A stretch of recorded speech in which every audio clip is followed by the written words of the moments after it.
भूमि अधिग्रहण की सीरीज में आपका स्वागत है। देखिए भाइयों, greenfield high speed access control corridor जो पानीपत गोरखपुर एक्सप्रेसवे में बिजनौर में भूमि का अधिग्रहण होना सुनिश्चित हुआ है। भारत सरकार द्वारा जारी एक अत्यंत महत्वपूर्ण राजपत्र अधिसूचना की, जिसका सीधा संबंध उत्तर प्रदेश के बिजनौर जिले के किसानों भूस्वामियों से है। यदि आपका गांव इस परियोजना के अंतर्गत आता है या आपके परिवार की भूमि प्रभावित होती है तो इस वीडियो में अंत तक बने रहें। यह धारा 3A का वास्तविक अर्थ क्या है, किसान क्या करें आदि सभी प्रश्नों के उत्तर आपको इसमें मिल जाएंगे।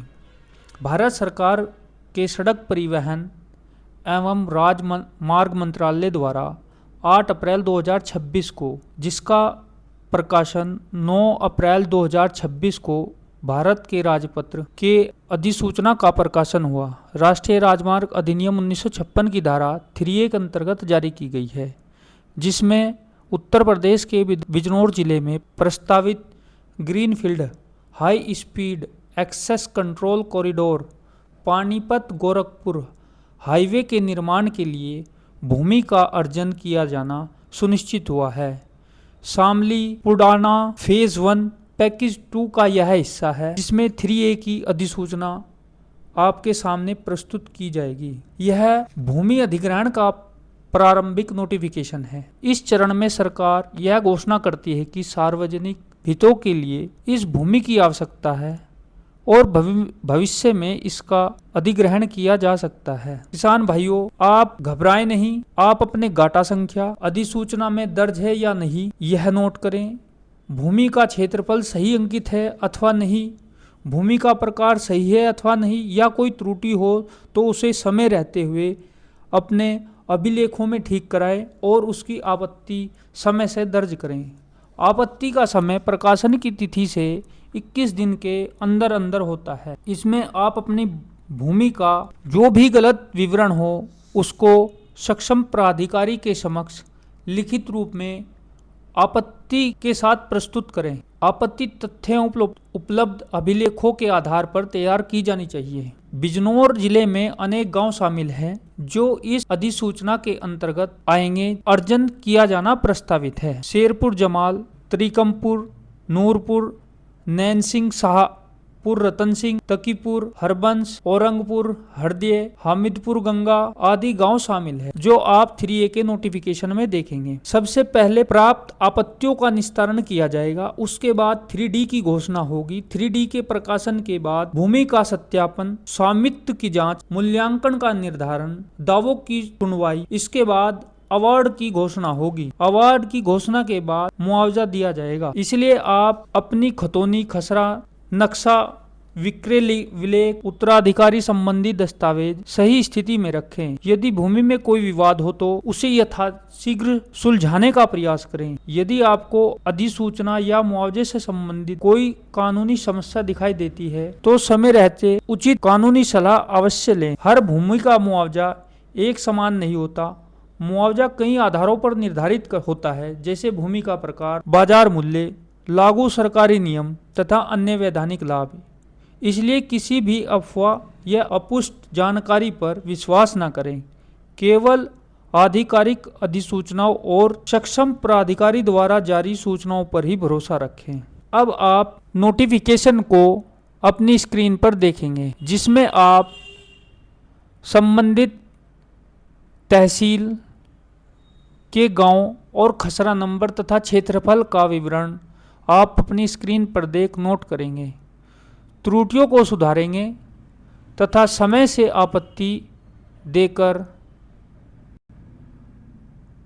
राजस्व अभिलेखों में त्रुटियों का सुधार कर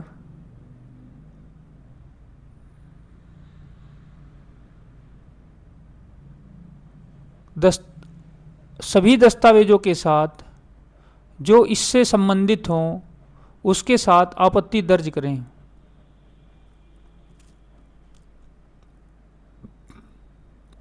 इस संबंध में भविष्य में जब भी नोटिफिकेशन आएगा तो आपको चैनल के माध्यम से सूचित किया जाएगा, इसलिए आप चैनल पर बने रहें। इससे संबंधित कोई भी जानकारी अगर आप चाहते हैं तो कमेंट में ज़रूर लिखें। हम यथासंभव प्रयास करेंगे कि उसकी आपको एक और नई वीडियो उस समस्या के बारे में जो आप फेस कर रहे हैं बना कर दें। आप अपनी स्क्रीन पर अपने गांव के किस खसरा नंबर का कितना एरिया इस अधिग्रहण के लिए जाएगा, वह आप अपनी स्क्रीन से नोट करें। किस खसरा नंबर की कितनी भूमि का अर्जन इस कॉरिडोर के लिए होगा, यह आप अपनी स्क्रीन से नोट करें।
किस ग्राम के किस खसरा नंबर की तथा किस श्रेणी की भूमि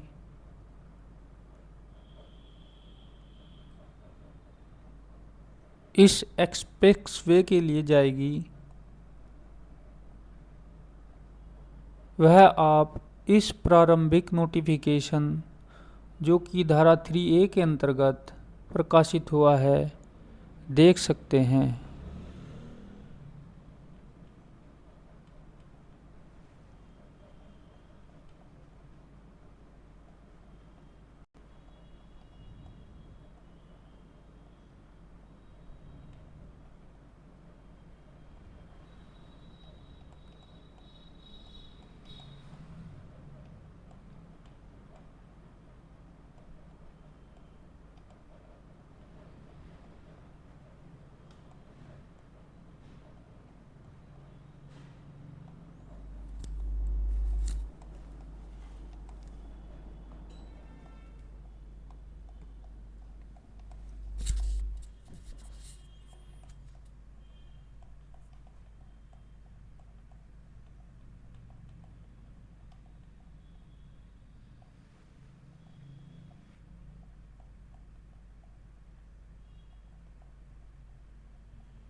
ऐसी ही जानकारी के लिए आप चैनल पर बने रहें। धन्यवाद।